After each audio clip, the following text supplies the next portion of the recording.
Hello everyone, it's Kavita from Red Door Yoga. Thank you for joining me online for the mini Sutra series.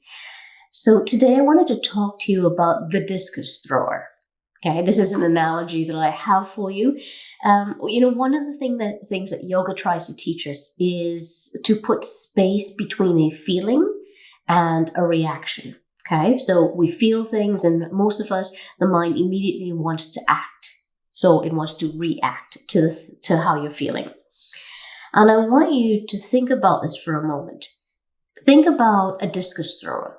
If the discus thrower were just standing with the discus in their hand, and then they just kind of threw the discus, it wouldn't go very far. It wouldn't have a lot of power behind it. They just stood and they threw the discus. Okay, probably go a few feet of that.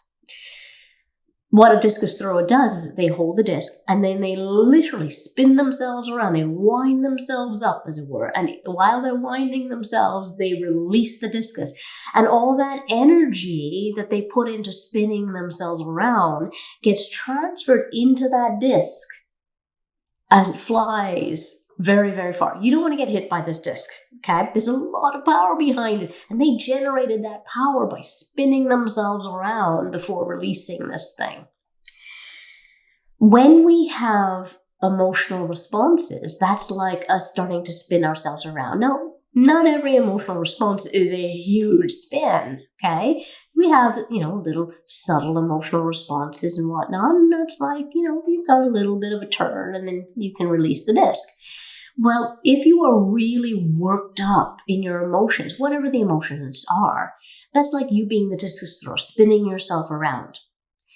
If you release the disc while you're in that, worked up space, while you're spinning around emotionally, that means releasing the disc is acting, taking an action. If you do that while you're in the midst of spinning around, working yourself up, all of that emotional energy, that emotional turmoil energy that you are going through is transferred into your action. And that's the energy that goes through that action out into the world. And just like I said, you don't want to get hit by that disc.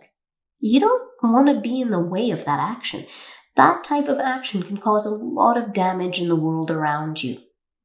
So in yoga, we learn how to have a feeling, whatever that feeling is, and to have the space between the feeling and our actions, and our response, okay? So we have our feelings and we acknowledge the feelings and we feel the feelings, and we're not hiding from any of it, but we are pausing before taking action so that we can process that emotional energy. And that emotional turmoil can begin to settle before we act, so that we don't put all of that turmoil energy into the actions that we put out into the world.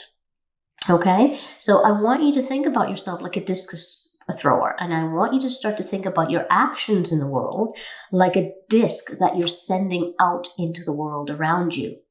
Be aware of the energy that's behind that disc. Be aware of the energy that's behind your actions.